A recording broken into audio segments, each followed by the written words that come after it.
dirty secret in this place. So our wonderful keeping the glue that keeps the center together, along with many of your colleagues and the board and all of us that are Althea. So my name is Reverend Mary Jo Honey Otis. I'm happy to be invited to be the Mistress of Ceremonies. And I just want to invite us to check our cell phones, make sure they're either off or the ringers are off. Even though sometimes that's how God talks to us. But we would like to acknowledge the Cheyenne and the Arapaho and the Ute peoples. This is their indigenous land that we are currently residing on. And it's important for us to name it for the people whose lives matter. Their legacy matters. Who they were, who they are, and who they continue to be matters. Take a moment to read this land acknowledgement in.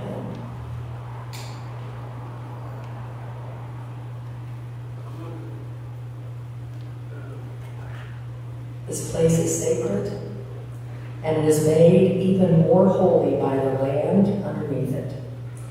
Althea Center is proud to be the home of Spirit of the Sun, whose work in this community through activism, programming, and education is making a difference for Indigenous communities, one youth at a time.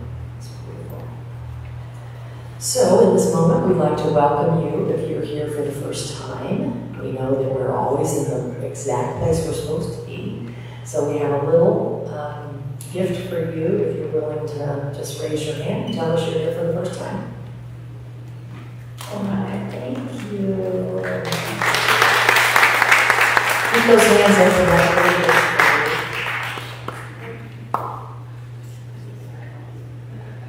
Just acknowledging what it takes to come and visit a place for the first time. So thank you. We warmly welcome you. I think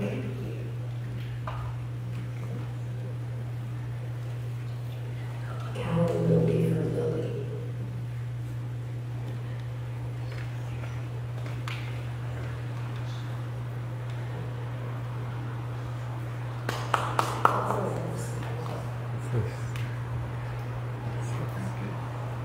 Thank you, Barb. And just a reminder that we have this beautiful altar up here that the Lord creates every Sunday, and you may contribute to it if you'd like. You come and anything you'd like to put on the altar to be to contain what happens here every Sunday for you. All right, let's start with our opening prayer. So settle in to your beautiful seat in this beautiful space. There's something that happens when we walk into this space and join in prayer. We touch the divine so easily here.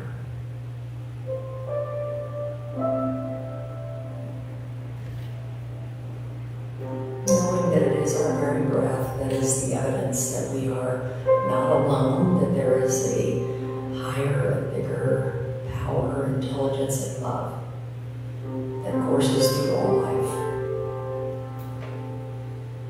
It moves and has its beingness in our life as our life. And just take a moment to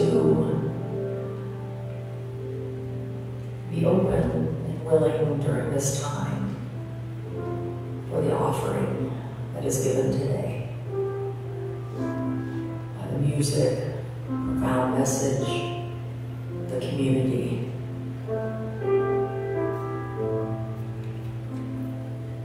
How good it feels to take this time to connect.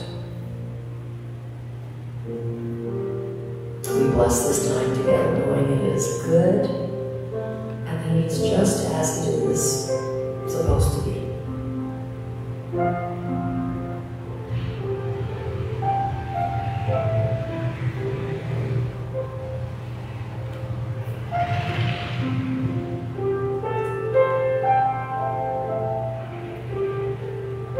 Give thanks for all that I've prepared for us, knowing that we are all here by divine appointment. And we just allow this to be, we let it go, be present in the now. And together let us say, and so it is. Amen, Amen. Blessed be. Okay, I'd like to welcome Luis Rios Valente. We're going to share our statement of being and lead us in our exit. Good morning. Good morning. And welcome to all the new people. All right, please stand as you are able and join me in saying the statement of being with love in your heart and presence of mind. And it goes like this. God is all, is invisible and visible, one presence, one mind, one power is all. This one that is all is perfect life, perfect love, and perfect substance. We are individualized expressions of God and are ever one with this perfect life, perfect love, and perfect substance. Please join me in singing Face of God.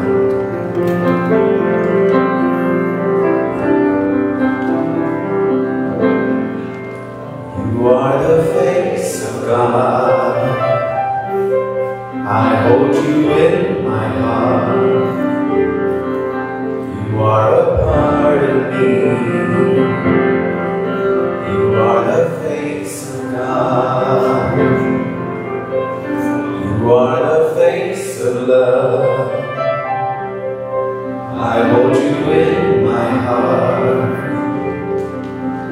You are my family. You are the face of God.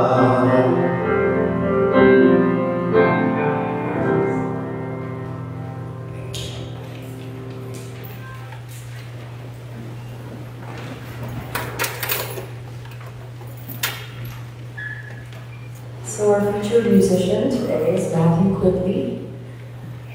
He's a part of our community and he is a local musician. He's currently a chef and a yoga instructor here at Althea. Singing and playing the guitar since he was 10, Matthew is currently working on a spiritual album of 22 songs dedicated to universal love and peace. The album is being released one song at a time, so currently 3 songs are available on all online music applications. In addition, he plays his songs, which he calls Songs of Devotion, during his restorative yoga classes at Althea, or what he likes to call yoga with pillows. I think I'll go to that class. Please help me welcome Matthew.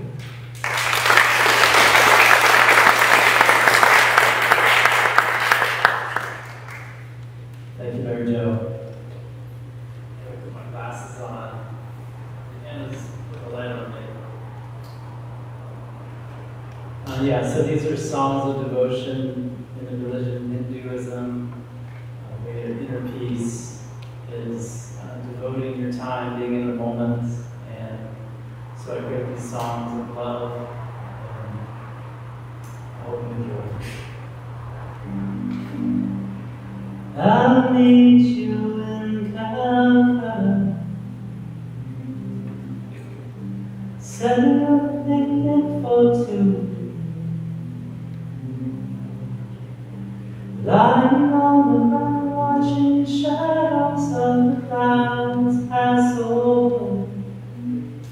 Such a view.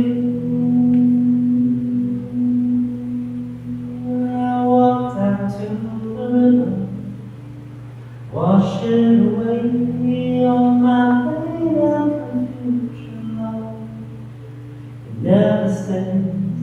I feel alive, hiding in my eyes. Stand where the sun can bright you in the sky. to say the words I feel of love deep in my heart. I need to say the words I feel of love deep in my heart. Meet you at a train station in Berlin. Your overflows pure wine. Tears you shed make your cheeks glow like blossoms, and your hair glows in the night. Don't say farewell, farewell's for the end. Don't say goodbye, you'll always be friends. Keep your incense burning. Even as your heart, you know I'll see you again. I'll see you again.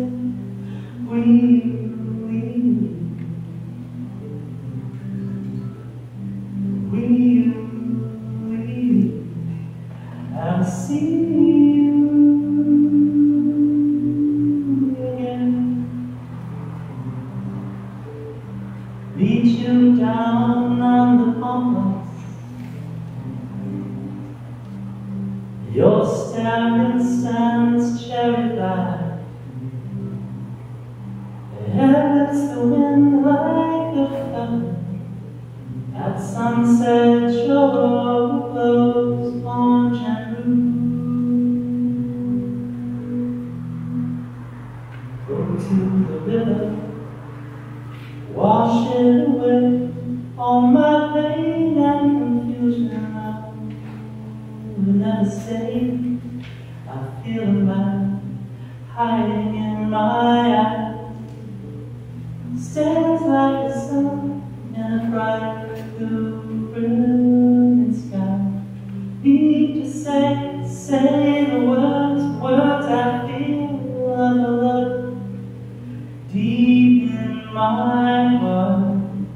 I need to say the words I feel of the love deep in my heart. Dream of a mountain great and tall,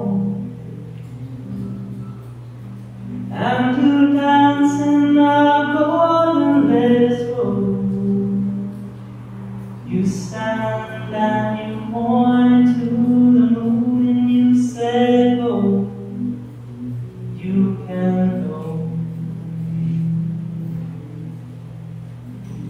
Don't say farewell, farewell's for the end. Don't say goodbye, we'll always be friends. Keep your incense burning, deep in this your heart, you know. Oh, you know, I will see you again. See you again. See you. I'll see you again.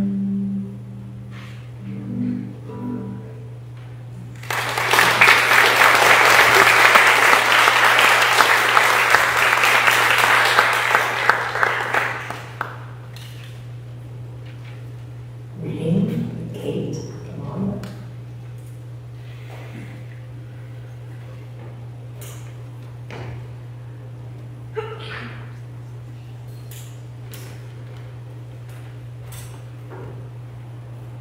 Good morning. Good morning. A poem by Rumi. Suppose this earth and sky, all the universe, as an apple that has appeared on the tree of the divine power. You were like a worm in it, unaware the tree and of the gardener. There is yet another worm, the saint, in the apple too. But its soul has hoisted the banner of the divine power from the outside.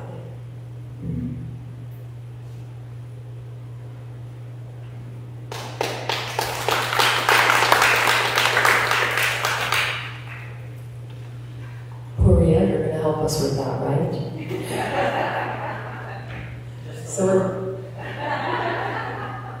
So it's time for our guest speaker, who we really love. I know you were here recently, but I missed that one. Our guest speaker today is Pouria Montazeri, and he is the founder of In the Footprints of Rumi. He shares his privileges as someone familiar with the language, culture, and religious spiritual background of Rumi to support individuals in understanding what Rumi said and taught, which has been ignored, erased, or misinterpreted through translations and renditions in the West. I believe that. He's heavily influenced and informed by Islamic Sufism. And can I say that that's the mystical path of Sufism is the mystical path, yes, of Islam. Advaita Vedanta teachings, perennial philosophy, and Alderian psychology philosophy, to name a few. Pouria makes his living as a spiritual director and coach through his practice of Access Mundi, heart-centered coaching, supporting individuals in exploring the interiority of their beings. He's also an executive coach and an organizational leadership renewal consultant, working with leaders and managers to create healthy cultures at work. I love the fact that these beautiful spiritual teachings are finding their way into business. And we connected this morning. We are all ready to go. So please help me welcome Pouria Montazeri. And one more thing. Jenny is going to be taking photos of Pouria for his website. So just so you know when she's up and around.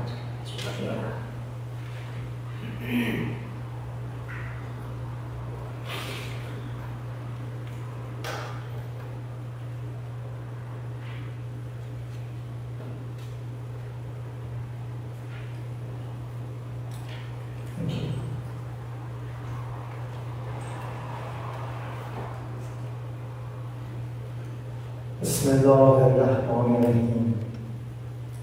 In the name of God, the all good, the all merciful. Thank you, Mary Jo. Thank you, Althea. Thank you, Matthew. And thank you, Rick. Now I know you know the secrets of secrets. So if anyone has any questions, Rick will be available for questions after. I want to begin with a deep gratitude for all the amazing women and men that have come before us, visible, invisible, known and unknown, that without their love and without their insights, without their connection to the divine, someone like myself, I wouldn't know any better than this life of just waking up, running, chasing, and going back to bed. And I can feel that it was because of their being that we have gathered here, that we've won life's lottery, basically intuiting that there is more to what it seems. There's an inner meaning and a spirit and something beautiful beneath what the naked two balls in this whole sea, right? That are very limited. So theodicy is the question of how can a good God create a world in which there is evil? sure we've heard of this before. I have. And so no other question, in my humble opinion of life experience, has turned so many people, especially in the West, against religion, God, Christianity, Jesus, and fill in the blank. Since they couldn't solve this question. So it's an unanswered question, yet it exists. Of course, when we look around and we see what humans do to one another, what governments do to one another, what institutions do, it doesn't help the situation. It makes people be a little bit more hopeless around this whole thing. Yet many have not been able to solve this question, and in turn, what we do as humans, the way we deal with, one of the many ways we deal with frustration and anger and sense of not belonging, is to project it outwards to everything out there, and in this case to an anthropomorphic God that looks like a man and acts like a man and is jealous like a man and it's vengeance and all of that stuff, because we don't access the unseen. So what do? We do the same thing onto that which we think we know, the same level as we do it to one another. And this in itself, this frustration turned outward to this made-up, fantastical God learned in fairy tales and books and Hollywood movies and scary stories around the campfire as we were kids, creates this image, and then we believe in this image. Yet, this question, the root of this question and the worldview that we carry to even ask that question goes unchallenged. Just like pretty much 100% of the assumptions that we have, we never look back this way and go, hold on a second, is this question worldview even valid? And in Islamic Sufism, the first thing you do with pretty much everything, just like every authentic religious and spiritual teaching has taught us, which is discernment, the first thing you do, you challenge the root. Because if the root is flawed, then the path that you take is a particular path. So you always want to make sure where you are before you take a path. Because the longer these two go, the further the distance will be as time and space goes. And that's why frustration, anger, sense of loss, sense of not belonging, whatever it is, gets more hardened as biologically we get aged and we have more experiences. I remember ever since my teenage years, I would hear adults ask these questions, and right from those teenage years, I could intuit that there was a sense of emptiness or arrogance, or it was just a prompt without any curiosity and openness for an answer. And again, I may have said this before, like one of my realizations when I was a kid, it was like adults are really weird. And then I grew up to be one, so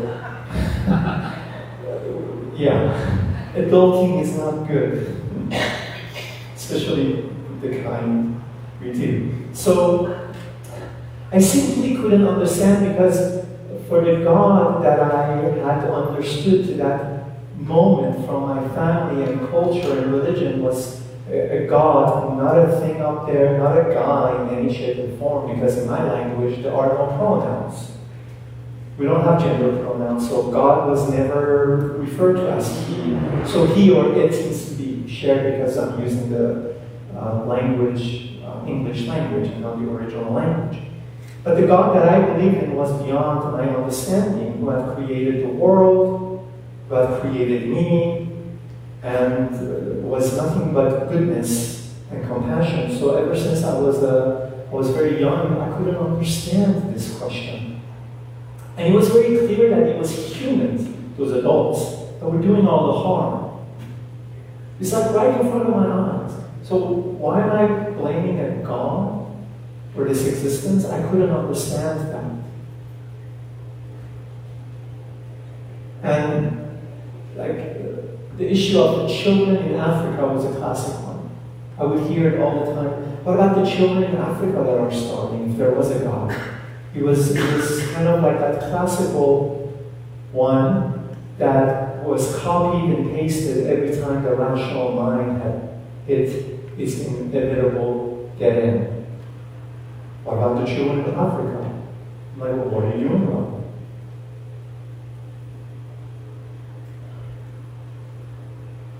And then the last thing I want to say that I observed as a young kid in these adults asking such questions were more of ammunition and defenses and closed down hearts and curiosities and willing to change and transform and open. I noticed that these individuals lacked any philosophical background, and they lacked anything rooted in a cosmology that would place everything in its right place. Because speaking, be it Rumi, be it every authentic religion and spirituality, one of the first teachings for those who have the inner eyes and inner ears open is that it situates the human in its right place.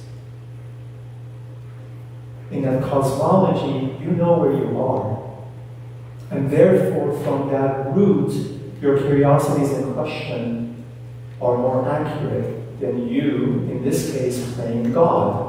Because that's one of the things people do. When we don't have control over our life, when we identify so much with everything but what's inside, I'm not talking about the organs or the blood or things like that, then we get frustrated. And if we cannot know the God within, then we want to be God. And we know what the gods have done on this planet. The God wannabes. That's one of the ways it manifests. And we do that in our relationships, we do that at work, we do that in institutions, and we see that people force themselves upon their environments for a sense of very fleeting and cheap sense of control, which is just a delusion. But a human can do whatever it takes just to feel okay. Because it's so difficult to be alone in one's mind.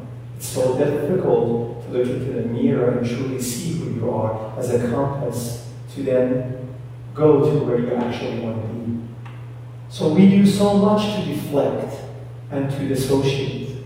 And furthermore, I observed that pretty much it's a Western issue. This question I never hear in a non-Western world, and I've traveled around the world many, many times. You don't find people turning away from God and religion and faith based on this question. And the people that are from other lands that may have asked this question, I systematically observed that they were modernized and they grew up in the West where they learned this question. So it made me wonder, like, what's going on here?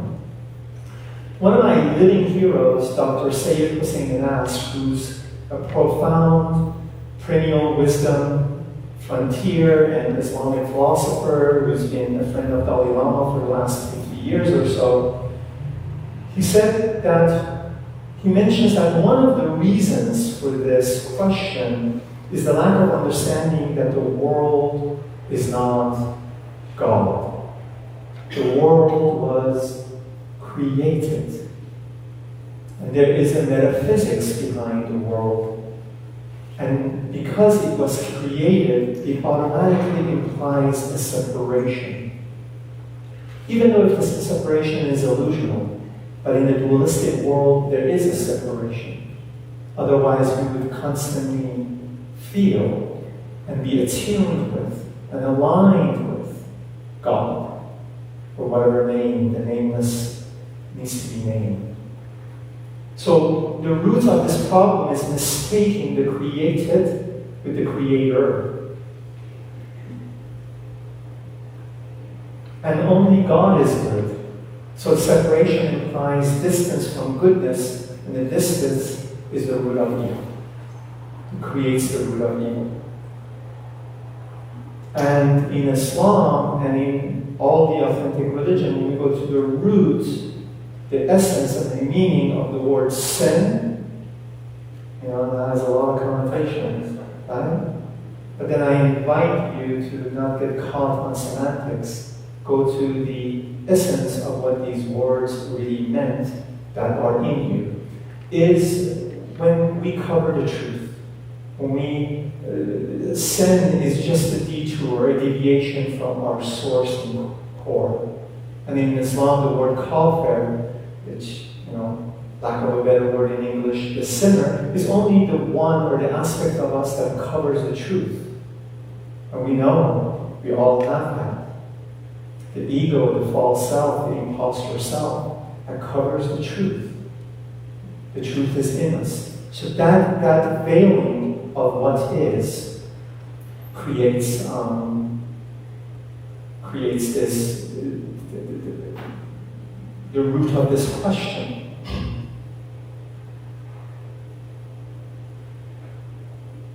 So we can see that the problem lies within the question itself. And it's a weak one. And it's not really rooted in the cosmology and which can make total sense of things.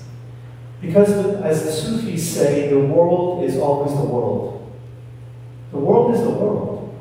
And this is something that was very clear in my upbringing, like, this is the world.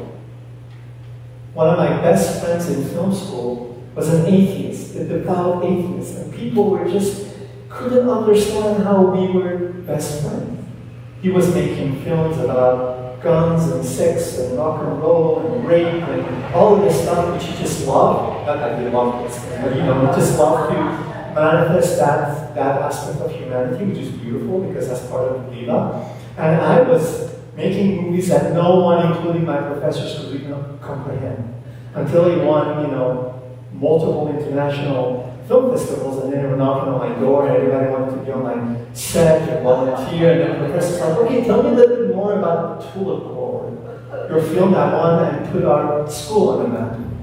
I'm like, okay, let's have a dialogue. Thanks for asking. At least thanks for not giving me an F because you couldn't understand the sophistication, because everybody was making a film to pass the grade, and then I was making films, and each of them that I did subsequently went around the world in festivals. So they were like, okay, this dude from this other land is up to something. So therefore, expecting perfection, an attribute of the absoluteness of this existence, this God, from the world, is a fallacy. And we can see that one of the big things that we're very addicted to in the West is this idea of perfectionism. And because of that, it creates a lot of projection, a lot of shame, a lot of guilt, the vicious cycle of victimhood.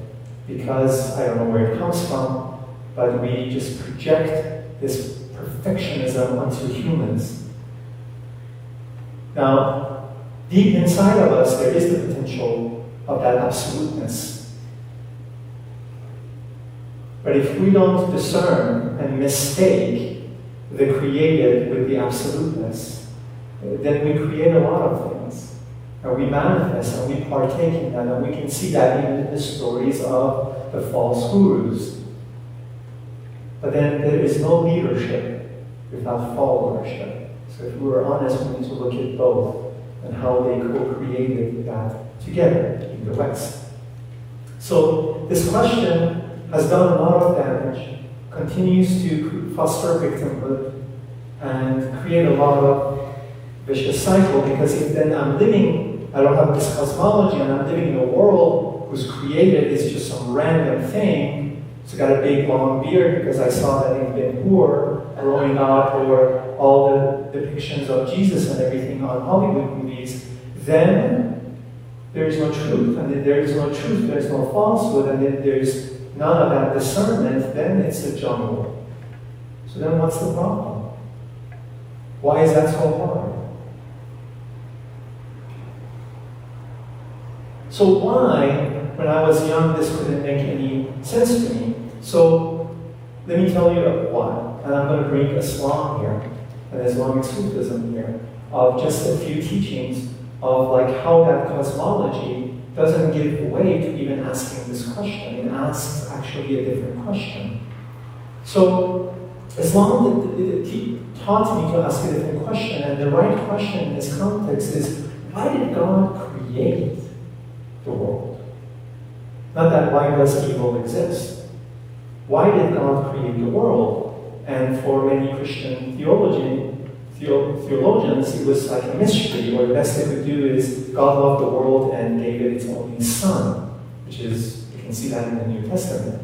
But the famous hadith is the holy sayings of God through the Prophet Muhammad, is God wanted to be known.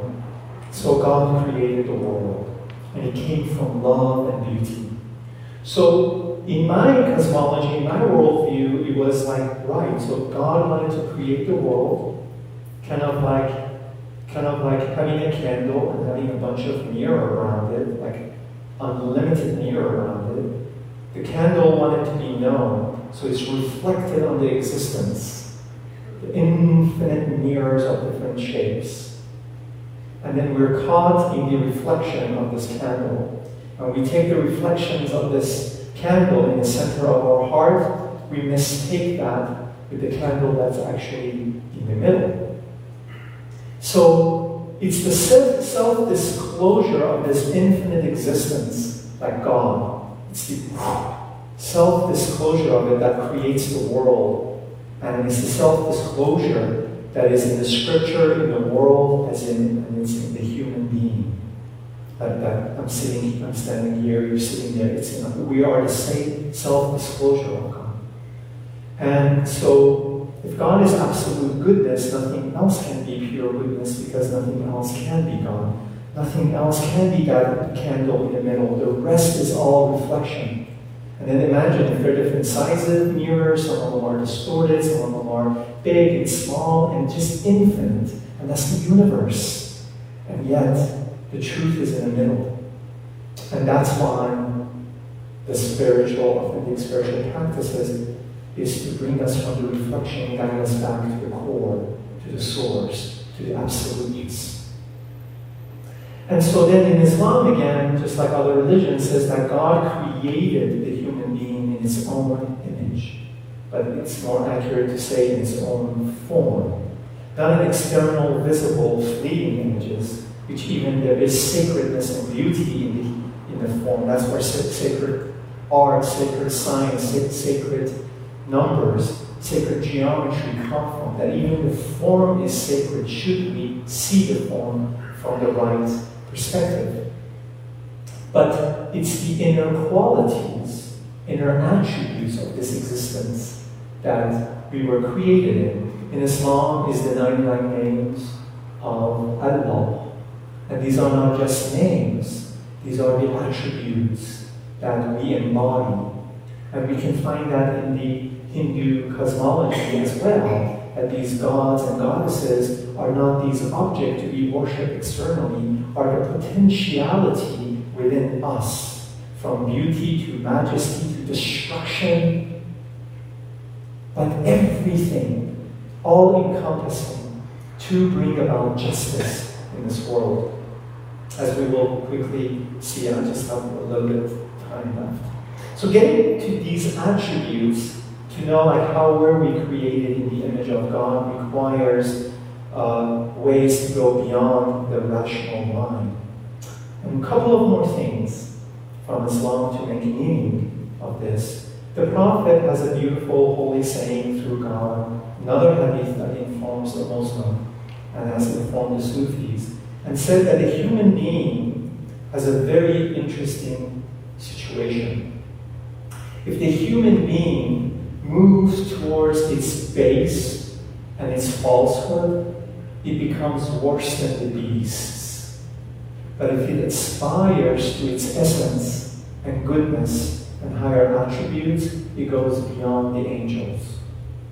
Because the angels submit to the will of God. They don't have a will. They don't have anything else to do but to be in constant devotion. And the beast, we can know what the beast do. So when the human does things that the animals don't even do, then it's the human who's not connected to its source. but it has this range of possibility. We can go either this way, or we can go either that way. So this teaching also taught me to not project upon the absolute goodness, the insufficient incompetencies of myself when I choose to go one way rather than the other. And we were created in the purpose of being on this earth. One of the many purposes, the true purpose is to know who we are. Knowledge, not so much pleasure. Knowledge is the goal. And knowledge is to know before death comes. So we can live that life with that knowing, with a vividness. And the other reason is, it says in the Quran that we are the trustees of God on this planet. And we can see that we're not. Why is that? Because when we're not rooted, when we're not informed from the inside, when we take the route of the beast and become lower than the beast, and we create all of this harm and heartbreak and devastation in the world, then we cannot be the trustee, which was the purpose. The purpose, the Khalifa, to be the trustee in this world. We were gifted this world to take care of this planet, the animals, the vegetation, the sea, everything. And if we don't, it's not because some weirdo God that I created and forgot that I believed in it, that I'm now blaming it, which is cosmic humor, but it doesn't touch existence. We just lose life by that kind of logic. We see that it's me. When I see all the cliche examples that changes by the time, it was Ukraine, and everybody had their flag up until the Johnny Depp thing came on, and everybody was Johnny Depp. This is what I'm talking about. We gotta get our head outside of the sand, and we gotta stop this idiot compassion of trying to love everything and smile constantly. No, you can be full of love, but you gotta be discerning, because the world is full of truth and falsehood. You want to know? Look at yourself in the mirror.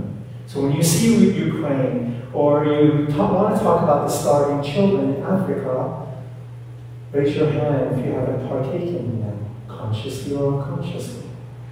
That's the true interconnectedness of it all. So then everything comes back here. And I stop projecting out there, throwing things out there. I come home, and when I see my imperfection in the presence of the absolute perfection, then through humility, I may change and stop projecting out there and take more responsibility. And if I do that, and you do that, and she does that, and they do this, then maybe we can create a better world, but it starts with you and the people around you. People in Africa you can't reach. People in Ukraine you can't reach. It's cool to practice virtual signaling on social media so you could feel belonging and you're cool. But what are you doing for yourself? Do you have self-love? If you don't, then close down the shop. Stop all of that funny game. Life is too short. So to end, I bring in Hinduism. I'll bring in the Bhagavad Gita, the Song of God, on the battlefield where Krishna, the avatar, God in the form of human, is having a dialogue with Arjuna, the beautiful seeker and the hero of the story. And Arjuna, before this moment in the Bhagavad Gita, and Bhagavad Gita is a little story within Mahabharata, which is a huge epic Hindu-Indian story. The Bhagavad Gita is just this battle. And before even we get here, Arjuna is known for his purity, chivalrousness, heroism, and groundedness. And yet, he has so much to learn. There are so many predicaments that he has to learn from Krishna. So why am I bringing him in? Read the Bhagavad Gita and study Arjuna. It's a beautiful teaching of where the human stands and what are the qualities to be a seeker, what are the qualities to be transformed and get close to our truth And that may bring a little bit of a humility. And with that humility, maybe our questions will be questioned. And then as a result, if there were any questions left, there might be more right questions. And questions like these that have created much damage and destruction on its path. My time is up. So we don't have any time for questions, do we? Couple? Okay. So, yeah. So I'm just going to bring that because I'm going to be having a deeper dive after lunch at 1 o'clock, 12:30 in this room here. But for those of you who have a burning question or who might not be able to make it there, because then I'm going to be revealing, me and Rick are going to be revealing the secrets of life, and you can miss it out. You're going to have extra pizza there too, with your favorite toppings. Then go ahead and ask that here. We just have time for a couple of quick questions if there isn't. I know you've been sitting and listening, and I've said a lot. I appreciate your attention. Yes. Please wait for the mic. I'm loving what you're saying very much. Some people say God is everything and God created everything. Did God create evil? Well, then that's exactly it. What's evil? Ask that question. And how did you come to know evil? Can you feel evil? And when you do, where do you feel it? And then some people say that evil is part of the curriculum here. We need to learn to distinguish. Yes, that's a very nuanced and sophisticated knowledge, which, like in Hinduism, is called Lila, the play of life, or karma yoga, where you just don't know.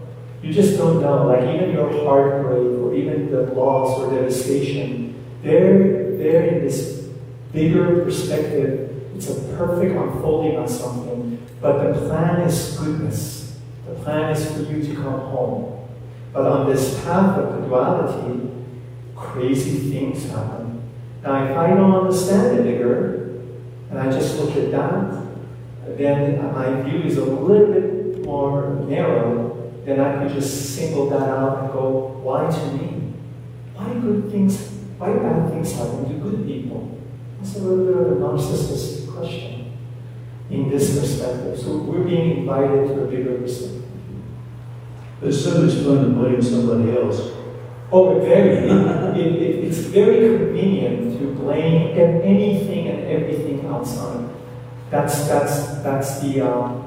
the biggest dissociation and deflection. And the true responsibility is not just to semantically apologize and take responsibility, is to embody it. Right? So to embody it is a little bit more difficult, but I think maybe I'm too close. There's a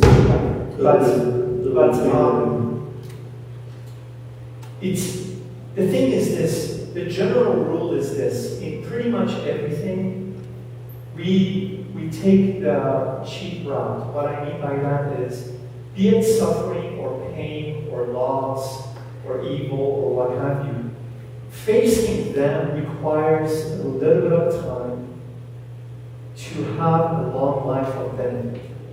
And the human dilemma is that we give this little bit of time to feel, to go through the pain, to take responsibility. We exchange it for a lifetime of confusion. We bypass it. That's a delusion. I mean, when you look at psychotherapy, when you get self-help, that's what you see. The thing is, everything requires a little bit of attention.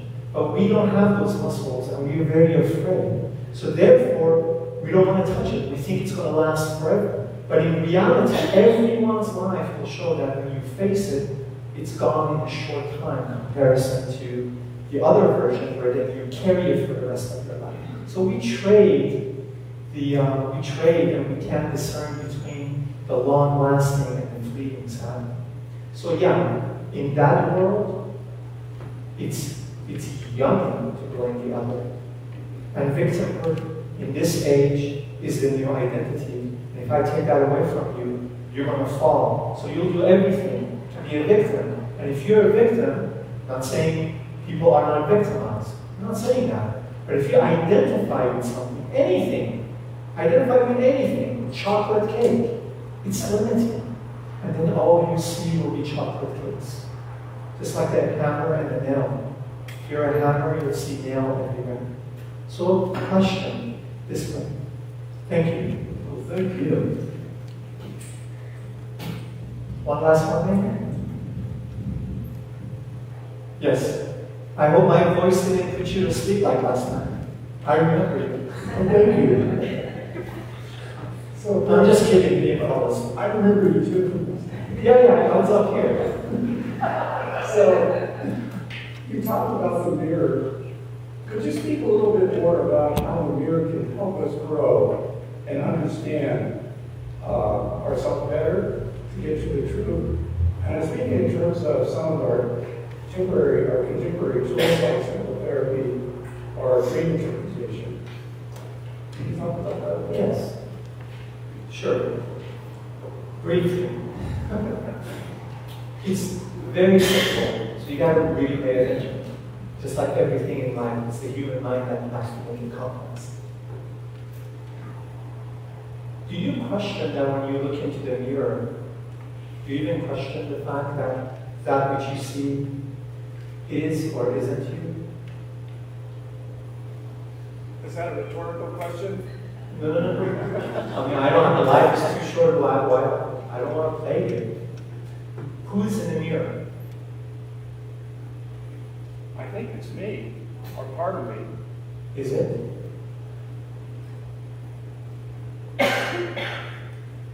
See, it's simple, and it's not meant to be funny.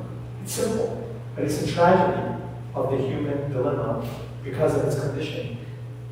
You're here. That's your reflection. But see, we mistook it. Now multiply that with the rest of it. It's that easy. The mirror is there, and my image is there. But when I go like this, it's here that is scratching, not there.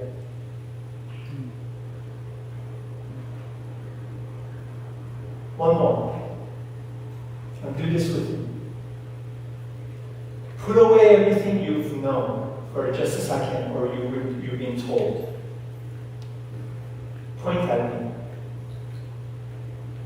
Yeah? What are you pointing at? Okay, good. Point at the floor. What are you pointing at? Okay? Point to your belly. What are you pointing at? Bring it up and point back. Look at your fingertip. What are you pointing at? How do you know? What are you pointing at? Can you see what you're pointing at? Are you the face that they told you you had? What if there were no mirrors? Or if there were no conditioning? There's a vast, infinite emptiness of being here that this is pointing to. I've been conditioned to go, it's that thing I see in photos. That's why Rumi says we're like form worshippers. Used to be idols hundreds of years ago. Now it's every thought, brain fart, and that comes out. We believe it. That which you're yoked to is your Lord. So we can't kid ourselves. In Islam, Sufism, the word for a believer, or even the word Muslim, means the one the drop that's lost in the sea. Show me a Muslim then. But we all like to name ourselves things. We like labeling because we think that's the way we belong and identify. These titles are sacred. To call someone a Sufi, which there's like 50,000 of them older, is to like calling people the Buddha, the awakened one. Show me one. Right? So take that with you. These are responses, I don't have any answers. Take that mirror especially and then the pointing. That's how easily we mistake. It's not a mystery. When I scratch my face, what is this? My forehead. It's not happening over there, it's here, but I'm seeing it there. Contemplate that. And then see how you can go back to the source of things. And how this existence, and how this world, or the things in psychotherapy, psychotherapist needs to know this to begin with, can guide you back to that candle, guide you back to the one that is doing the scratching. Is that helpful? You gonna stick around? We can go deeper. Again, mystery and God is not like questions and answers and here it is, this is my pocket, or like $4.99 an answer. It's you gotta go here. You gotta really be with things. You gotta be like Einstein and the scientists have a single-minded way of just like being with something. It needs dedication and time, just like money and lust and fame does. So does this one. But this is the biggest treasure. This is the most important thing. All of that stuff come and go. Partners come and go. Work comes and go. People are born, they die, or lie. But this is always here. It just takes a little time. Because this is not learning a skill or learning a trade. This is you discovering who you are. It requires that time, that dedication. It's nothing compared to the results you can get maybe from.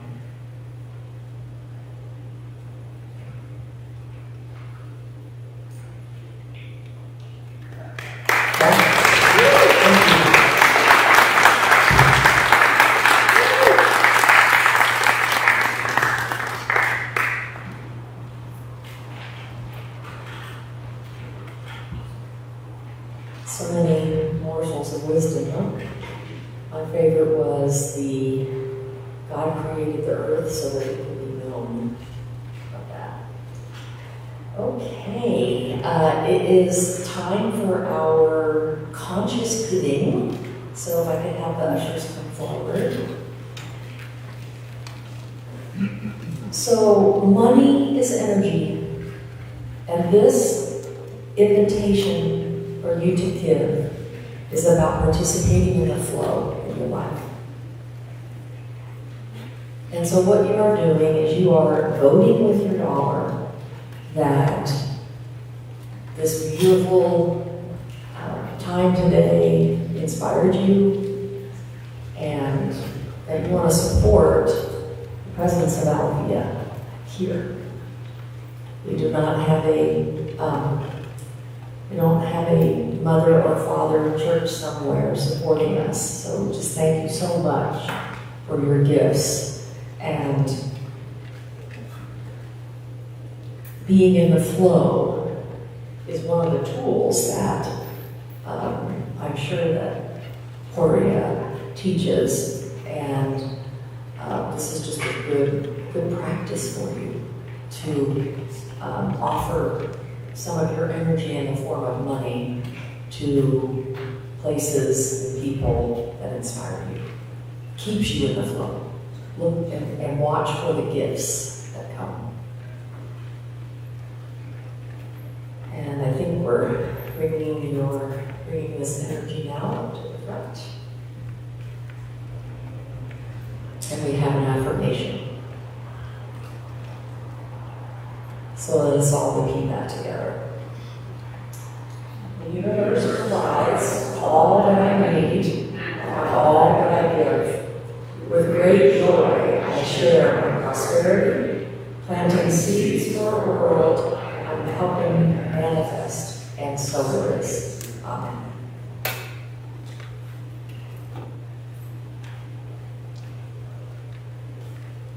Matthew.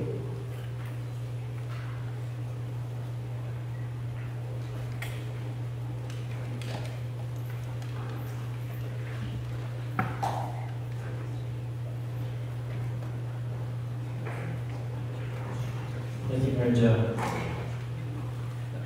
I just wanted to take a second to thank all the amazing people that I work with every Sunday. And first would be the audio-visual person, Jason. Makes everyone sound amazing. And Daryl, He will be singing later. He has an amazing voice, but he actually keeps the lights on and does everything around here. So thank you.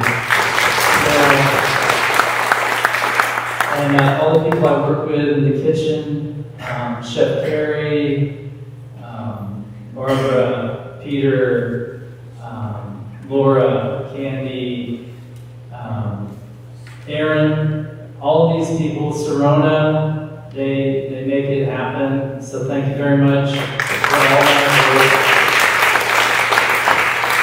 And Rick, keeper of the secrets, thank you. And Sarma, who is amazing. She puts all of this together. Thank you, Sarma. Hannah, for doing the lighting. She does the plants. If you see the plants around, they're so beautiful. She sings to them. So thank you, Anna. And, Ginny, thank you so much for all your work, for getting everything put together. Yeah, I think that's everything. Everyone that I work with. And I was really excited to hear that I'd be performing because I am a big fan of Rumi, and his message of love and peace is core to me. And I actually use some of his words in some of my songs, and this is one of them.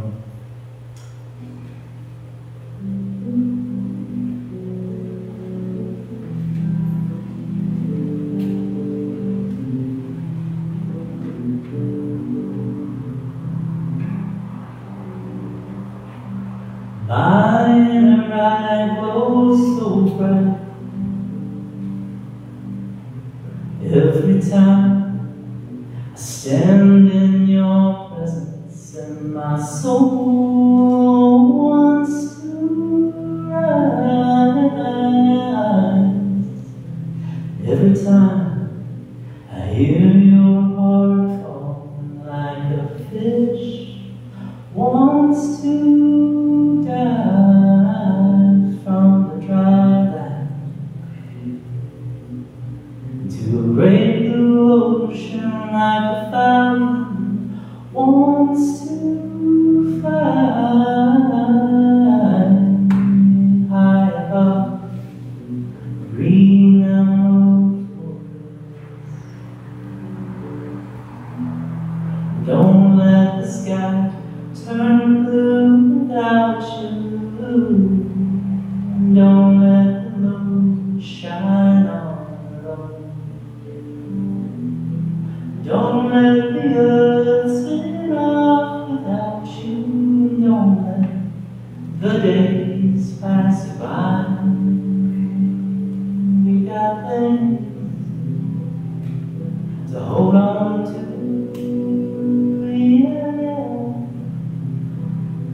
Yeah, we got things to hold on to. Yeah,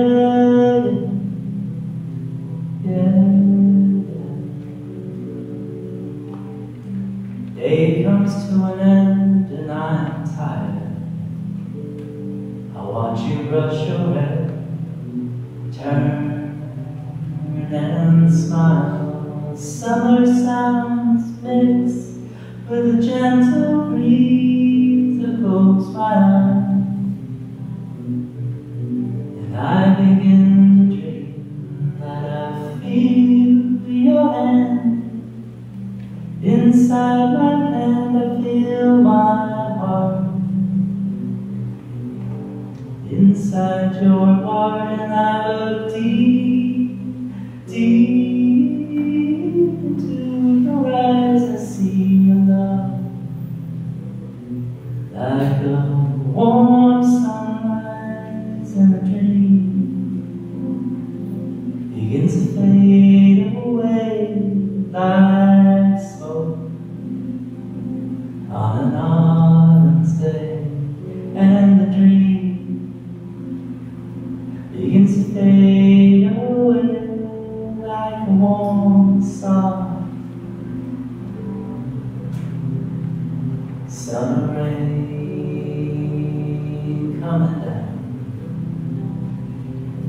coming down,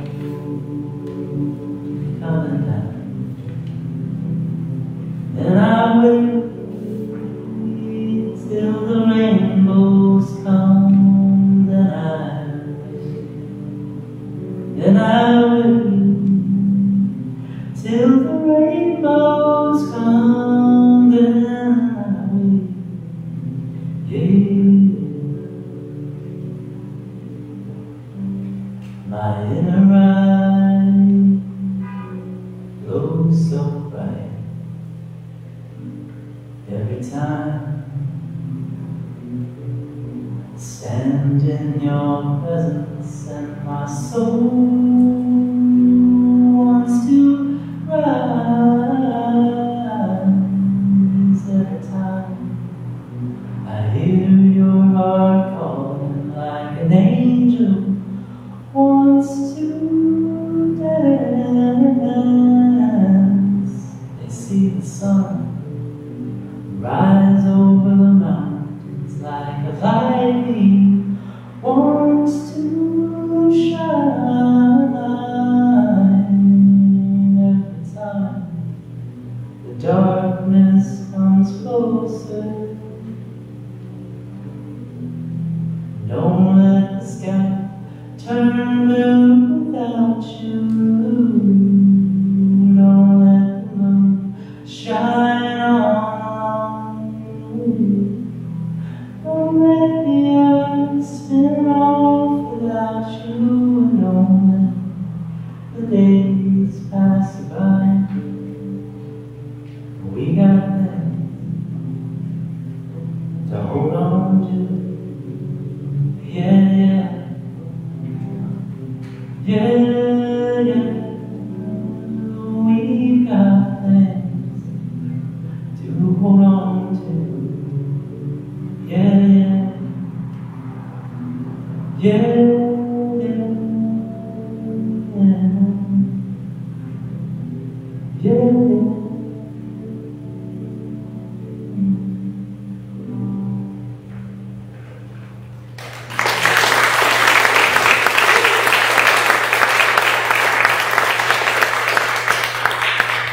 We have a reading now by Aaron. A salute.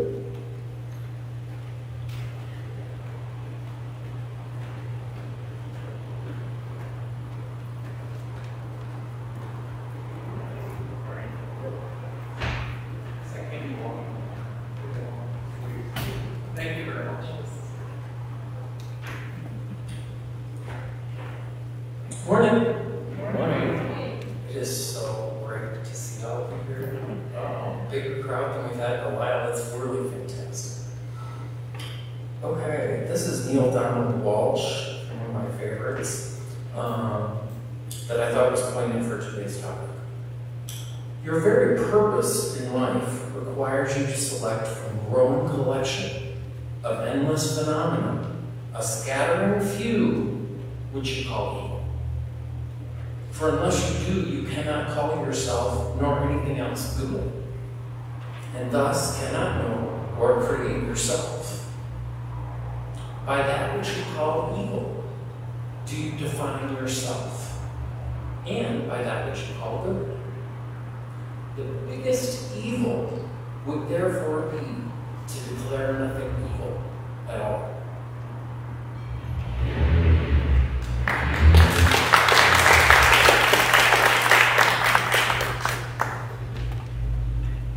So if you're one that looks at the program really a lot during the service, you realize that I kind of went ahead with the offering, so it's all good.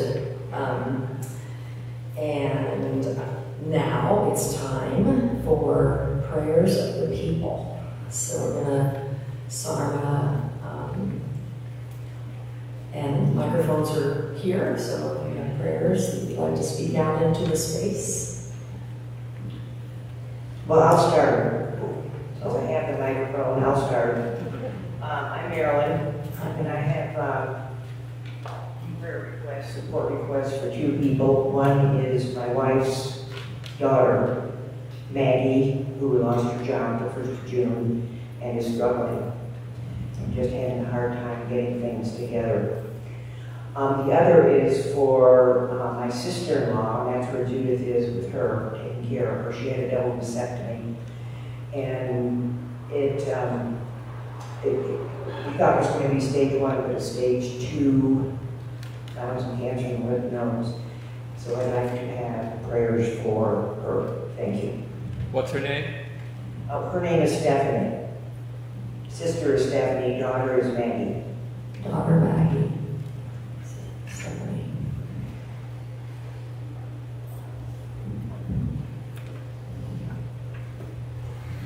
Good morning, everyone. I don't have a prayer necessarily, but I do have some gratitude.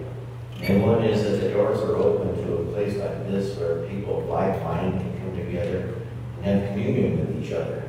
I also have a quote by one of my favorite guitar players. It says, "When the power of love overcomes the love of power, the world will know peace." And that's by Jimi Hendrix.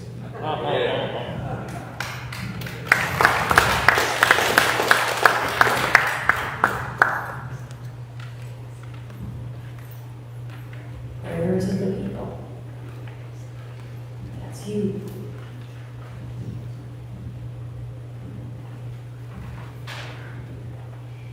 Luis.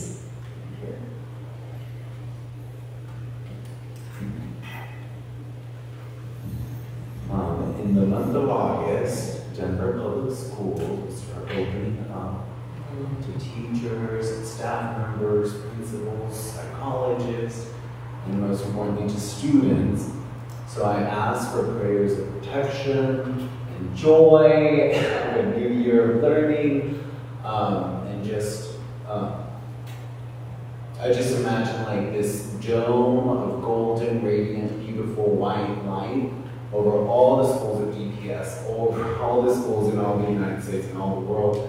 May this year be filled with learning, with love, and with safety. Amen.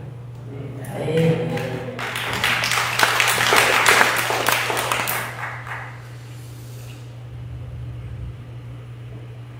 So whatever you're carrying in your heart, let's just know that the power and presence that orders the universe knows that need, knows that desire, and is filling it now. So Jenny, announcements.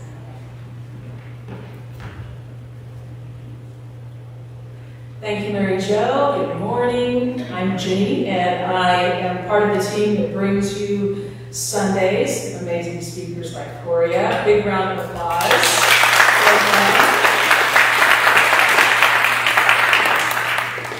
And if you like what you hear, as he mentioned, stay for around 12:30. He'll be doing what's called a deep dive in the historic library. That's where you can be in a smaller group. It's facilitated by Pouria, and he takes today's message into a deeper place. So you still have plenty of time to do prayer partners, which is another offering we have right after this wraps up. You can go in the historic library, and if something touches your heart and you want to pray with someone through affirmative prayer, that's what our prayer partners will be doing. And who are our prayer partners for today? Oh, there we go, Kentara, raising her hand there. So you'll still have time for prayer partners and to join us in the dining room. And if it's your first time, it's on us, Jeff. So there you go. So please join us for a beautiful lunch in the dining room right after. We have more incredible speakers coming. We have Ethel Green next Sunday, who's going to talk about energy and the evolution of you. We have Chris Ferrante, who is part of the family, who's going to be speaking. Robert Brzezinski is going to be coming over Labor Day weekend. So that's another one. Also we have amazing musicians, right? Our flute players are coming back. And I think I mentioned that they take percussion instruments into the audience and you get to be part of the music. So plenty more amazing speakers to come. And we also have classes, and we have cool new classes coming online. In fact, Pouria is going to be doing an 8-week deep dive session into more about Rumi, yes. And also doing a Sunday, this coming month, tomorrow's August, if you can believe it, August 27th, he's going to be doing the Sufi Enneagram. So you think you know Enneagram, but you may not know about the Sufi Enneagram. And so he's going to be teaching that. All of this, by the way, anything I mentioned is on our website. So if anything intrigues you, go to our website and that's where you can sign up. Every Thursday, Kathy Humphreys, Kathy, wave that hand back. She's been leading Zoom discussions every Thursday. That's also in your program. If you want to check that out, they also go into some deep dives on different topics there. We have learned the I Ching with Kandara Laurel, who also happens to be doing Prayer Partners today. That's all right here. Let me see if there's anything else. Every Sunday, Matthew, the chef musician, man of many talents, takes you on a 90-minute journey of breathwork, music, and yoga. So that will be happening today at 2 o'clock. So take a look at that. Let's see, I feel like that was everything. I always look to Rick Hicksman, I don't know why, the keeper of all knowledge and all things. Is that everything? Did I get it all? That was good? Okay, and you will see more and more classes coming up. We're going to be doing one-off classes, we're going to be doing multi-week classes, so much to get excited about and participate in. And now I'll turn it back over to Mary Jo.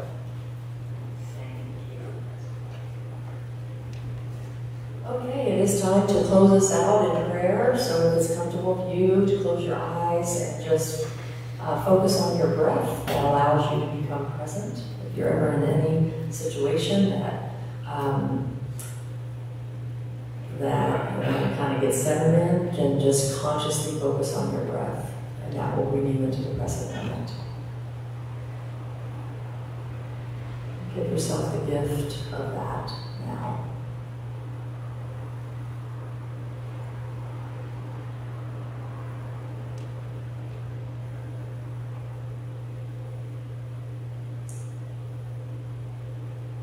And so with the breath, we focus on our heart center. We connect with gratitude for this day. As Meister Eckhart said, if thank you was the only prayer you ever said, it would be enough. So we're just so grateful to be together here, to have a place to come. This is a wisdom community.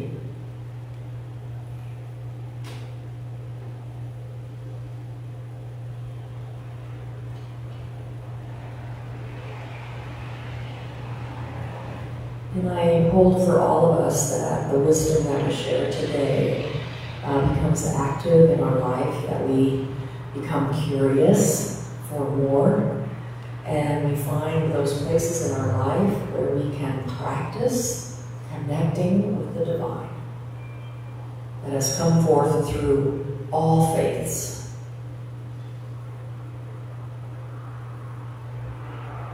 And we know this power of gratitude goes forth from us, and we bless all. We gently and peacefully let it be, and so it is. Now we have our community song. I think I'd rather say, even though it's kind of exciting if you're the keeper of secrets, but I think the keeper of knowledge, that's good. That's a good one too. And I know that Daryl is the keeper of knowledge. He loves this beautiful space. And for those of you who are new, this space was founded by 3 women. And we are dedicated to the feminine face of God when we're together. So, yeah. So please stand as you're able and join me in our community song today. It's To Everything, Turn, Turn, Turn.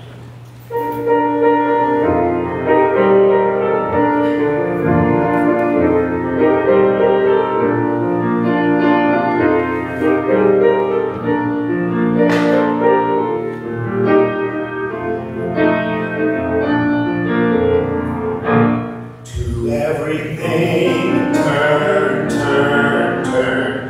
There is a season, turn, turn, turn. And the time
No.